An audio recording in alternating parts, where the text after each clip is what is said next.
So my name is Nika Langile. I work with Friends of Lake Turkana. We are an Indigenous organization working on the rights of Indigenous people within the Turkana Basin. This convening is a convening of Indigenous people and local communities working on the rights of access to energy for communities. What we basically did was sitting amongst our colleagues and comrades, we sent out an invite for Indigenous people and local communities from across the continent, from Zambia where there's copper, from Cameroon where there's no access to energy, from Ghana where there's a big deposit of bauxite and cobalt, so that we can start to ask ourselves, what does a just energy transition mean, not only for the global conversation, not only for the African agenda, but for local communities whose livelihoods and lives really depend on their lands and territories. And that is why this week we are meeting here with Indigenous people and local communities from across the continent.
I'm here in this convening today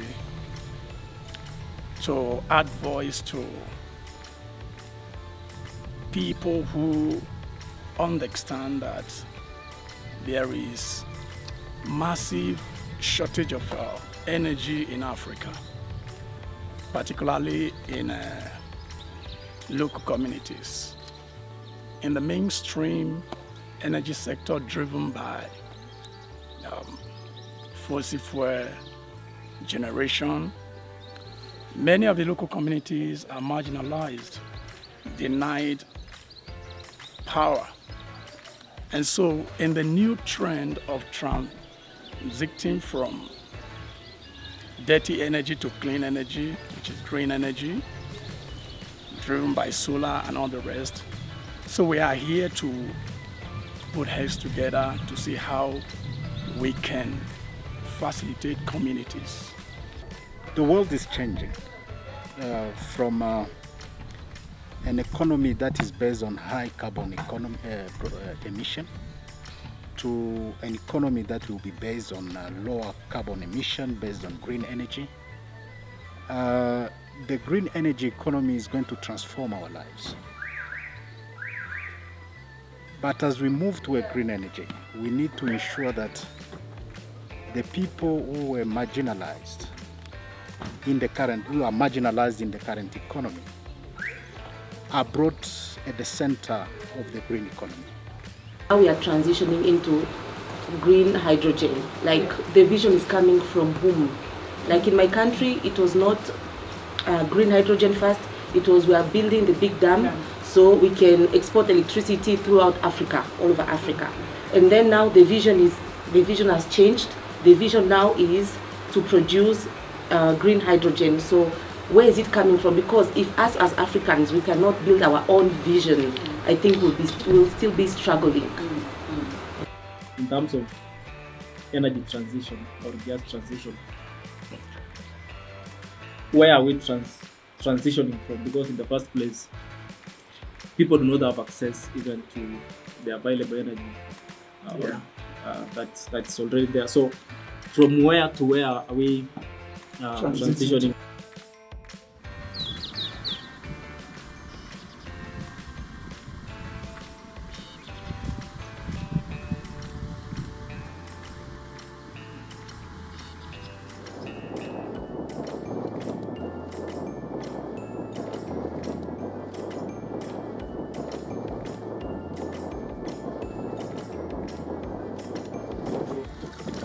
In the world, countries are turning to wind farms to generate clean energy. In Kenya, government and investors also see wind power as a way to drive development and improve lives. Sarima village is in the middle of Africa's largest wind farm, near Lake Turkana in northern Kenya. In 2014, Lake Turkana Wind Power Company relocated. The Turkana pastoralists living in Sarima to make way for 365 turbines. Although we are only moved a short distance, we have had to cope with massive disruptions to our culture and livelihood.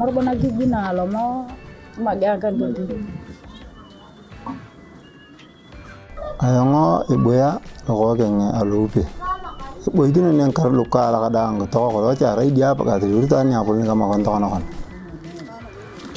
Arai to kana ba ga nam to kana ba na ga lo la bun na ka ban ulo ka lan bi atama da ga ga yar mo. Rai ruang raja lo mamu ko ni sama tani pe. Bona yur mur ngakor na kia.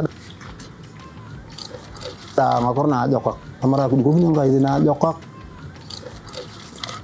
Aku punya tokana, aku jangan yang lokal yang kini ada, aku jangan dah aku banyak reaksi yang urmur tamade. Kalau masih warna kudu lagi, kalau masih dia kudu lagi, itu kudu ni aja. Jadi nak ni ada amat toka, kudu ni ada betar, itu ada amat toka, karib gua amat toka ngari, amat toka na beran, itu jo community na itu data, amat toka na ngarang ni toka bisa betar, kenapa orang bercakap tu alu meriah kalau Nakorna kola pon rek tada mara ko popani arnon tu ngol ke tigna ko lu ko gna mo itini ngalu bunu ngedi ko maria ka dur gitu wa ngedi kena kan tay burnya jo kon da ngajo ke da kilometer ni unya ngawuni ngomol ngonya pote da tama de ngedi anga lo ko lari ku ni ngomo da ko torata kan ni tigul ko gende genge corona kono mita noi ngedi narai ariku ko lo uni pawa ariku ko lo ye to mana wi tarai bo ko lo de ke amam ko lo je la remene awi to mangde Kamang dua tahun hari ini udah bawang motor mana bukan? Error dan kapelan sana.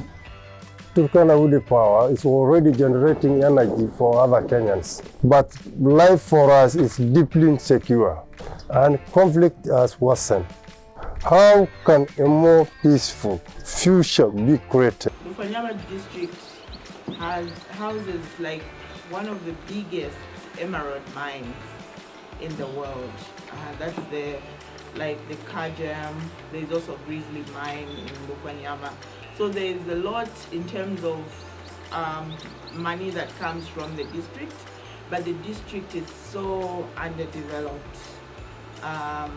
There's like really in terms of energy, water, and just access to just basic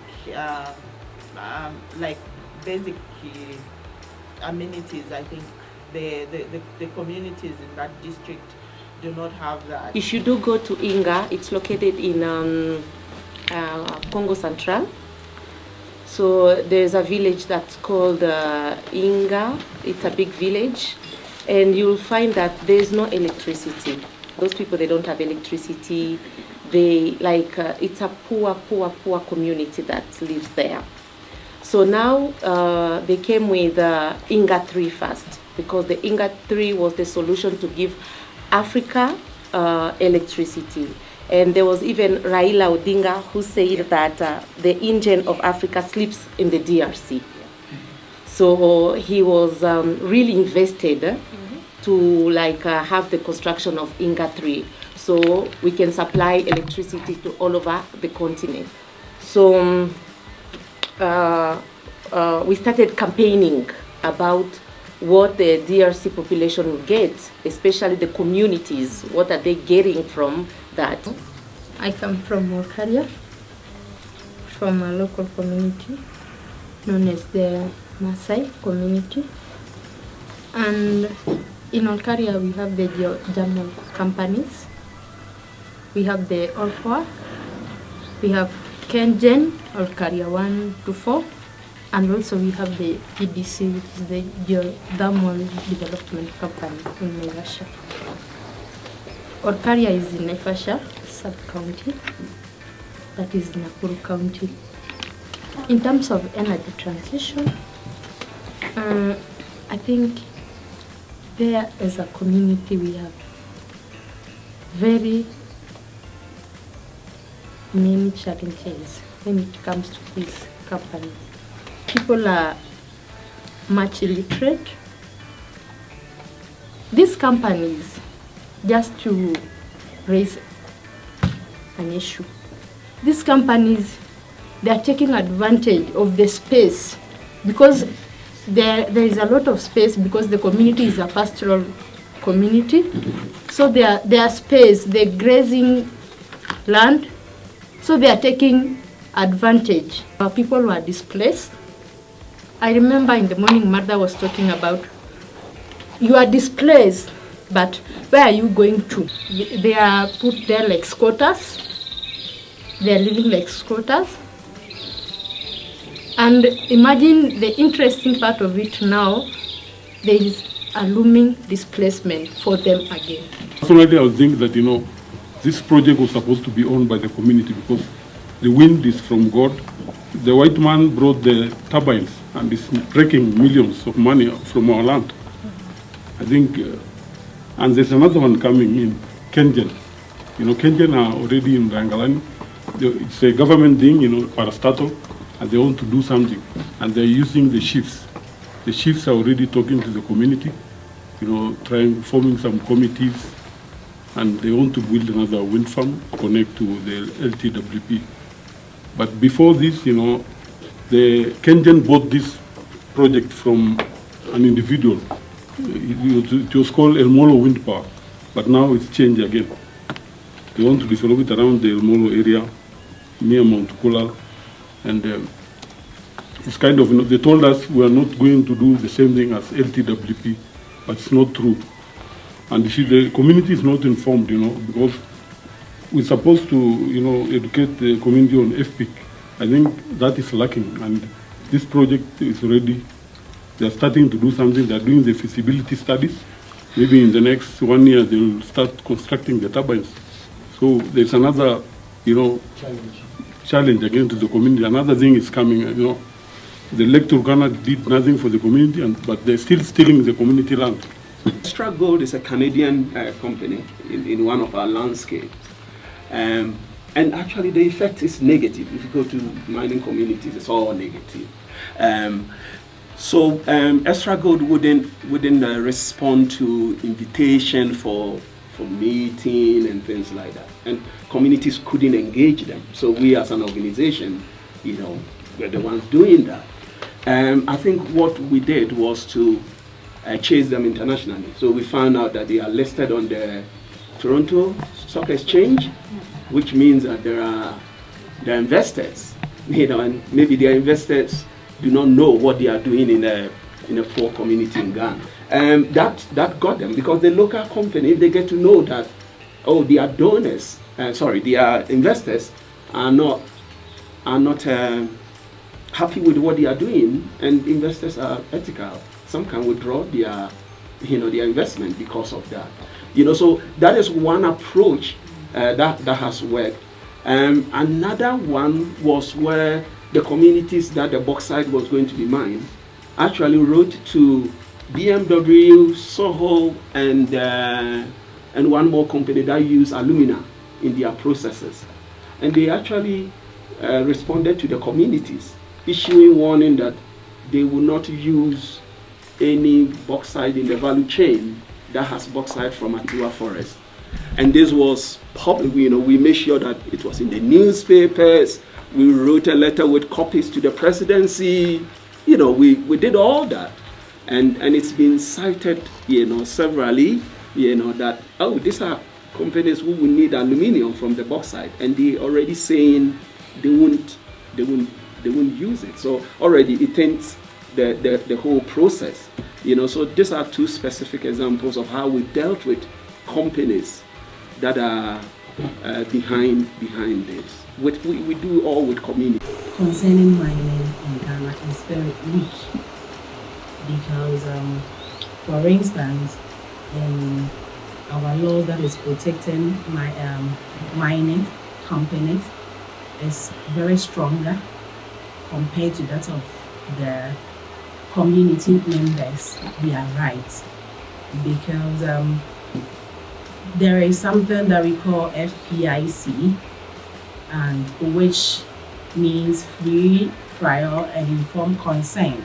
And this is one of the strongest laws that if the community members get to know, have it, it will give them the upper hand. I think one thing that we can do is documenting our FPIC process. How our communities, the ecosystem, or basically our communities, how FPIC has always been done, and document it. I think yesterday there was a mention of, I think it was Claude, who says that in some of these countries, when you go to engage their communities, they have kind of a document. You don't negotiate on anything. There's already a prepared document that forms a basis of that negotiation. It's not like bargaining the price of something. There's a standard. And FPIC represents a process that we can always use to negotiate, because you realize with the many policies the government is coming up with, most of which they are even influenced by some of these companies. They do a lot of behind the scenes lobbying, and as we demonstrate on the roads and say we want a law, if we given a law which has been prepared by a company through the government. So FPIC is a document that we can all use to engage, whether it's the government, whether it is the multinational companies that are coming to exploit some of these resources, so that it presents a counter narrative from what we are always being pushed into to buy, in terms of the many policies that are in place, which majority of our people, like is already clear, do not understand some of these policies. We can understand the laws or policies which are existing in our countries, and maybe come up with one document to speak on energy in Africa, so that if we are going to maybe fundraise for this alliance, before we come to the tangible issues to be done, we already see the policy and say which are the areas which needs to be strengthened, which may be weak, especially those which does not address FPIC, because there might be policies, but they don't address FPIC. That means they don't get the consent of the communities. So we want to see if there is a policy in Nigeria, does it relate to communities, or is it just on the national level? If there are policies on energy in Kenya, is it touching? Why was it that it was easy to remove people in Olkari? It is because, to me, there was no policy, or FPIC was never taken into consideration. They were only doing what he calls consultation, because they were talking to the chiefs, the people on the high level, but the communities were told, you see, this is a natural resource, it's for the country, it's for the benefit of this country, so you have to move. In Cameroon, we have a lot of legal system. I think Cameroon is one of the African countries with a lot of laws. We have environmental law, we have land law, we have mining law, we have biodiversity law, and then we have international conventions. So many international conventions signed by the government. But at the end of the day, the question is the question of implementation. Let me cite an example. Within the mining code of Cameroon, there is what is known as the local content benefit, and there is the corporate social responsibility.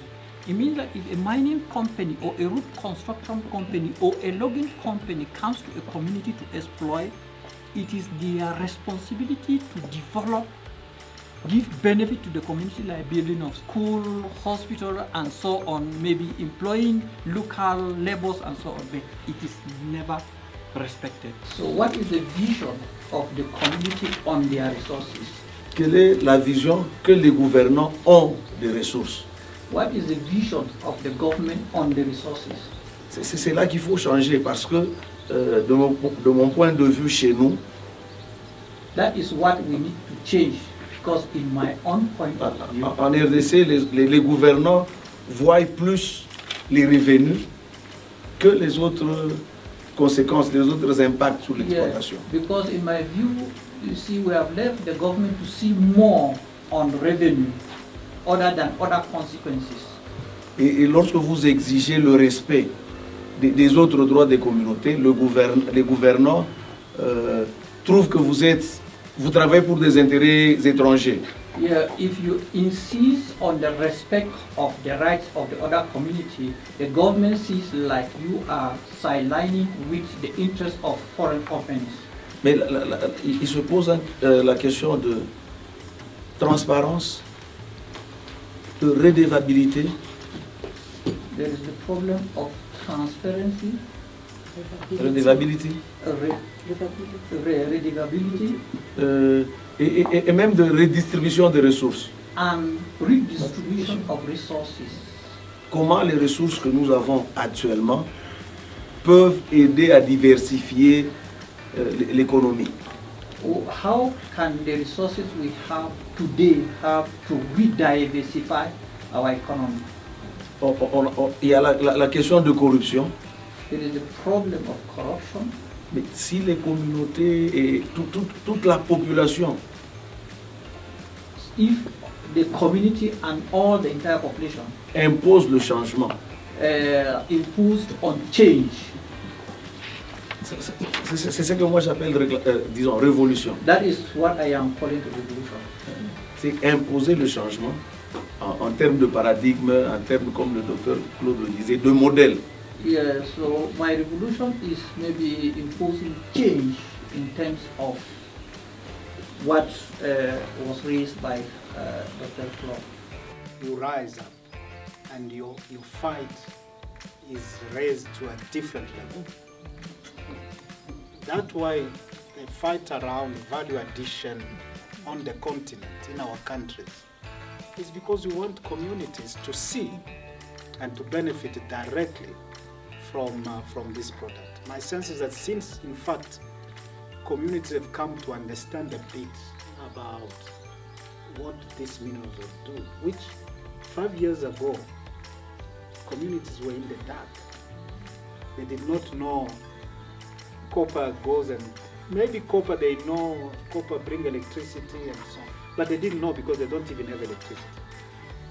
But knowing, I think that's what I'm saying, knowing what you're saying, Ikad, is important. Just knowing that copper does this, cobalt to do this, it provides an opportunity for audacity to stand up and to fight for your right and benefits. We're talking of energy, but it also goes into the climate discussion, the national and international climate discussion.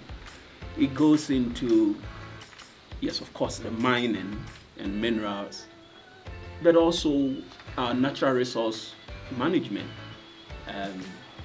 being it biodiversity or forestry or rivers, so it cuts into, the value of our perspective, cut into, the national discussion that, we're realizing that the discussion on let's say, climate, on biodiversity, I think around one of the tables in unofficial, we were discussing about how discussions have had in silos at the national level, and why CBD, the Convention of Biodiversity, and UNFCCC, the climate people, are not together, but they are had, in separate fora, but they are talking about the same thing, and then it's all together,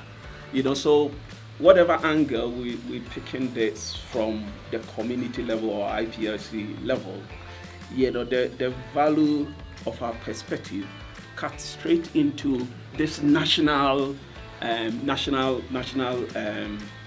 topics and agendas.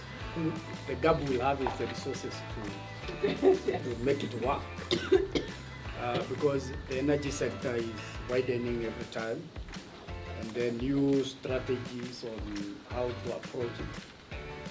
Now, what we are trying to do right now is actually devolving energy sector so that the communities can benefit because they are not in the main grid where power can be easy. That's why the issue of piloting keep coming, because it is an area whereby for those who are in Kenya, if you are not within the major highways and the rest, and maybe we have to prioritize which come first and then which needs more resources. And as also we look for like-minded partners across the globe. Those who can, but you know, as we look for partners, they might say, for us, we might have a lot of interest in DRC Congo, and not Kenya. As I say, well, maybe Zimbabwe or Zambia. So, but we will not deny Zambia, even if they don't want to read. I think for us, we'll say, okay, we are ready to go to Zambia, we'll still go with you. But remember, we have other strategic partners across Africa. So in the end of the day, we'll push an agenda, even in one country, because we may not have all at once. Yeah. This is what we need. Like this kind of alliances is what we need. Sometimes in Congo, we feel like we are alone, and we are left alone, and we have no support from other African countries. So we'd like to thank you so much. And I hope it will continue. Thank you. I'm so grateful with the choice of venue, the organization, the quality of participants. In short, if I go back to Cameroon, I really have a plus. Yes, I have learned a lot, and I have also had a lot of friends, a lot of contact. And I pray that this is the first step, and we have better things for the future. So I'm very grateful for the organizer communicating with and everything. So I'm so grateful for everybody. I pray that it should continue. This is the first step, and then a big step, a beginning, and at the end of the day, we merge somewhere again. Thank you so much.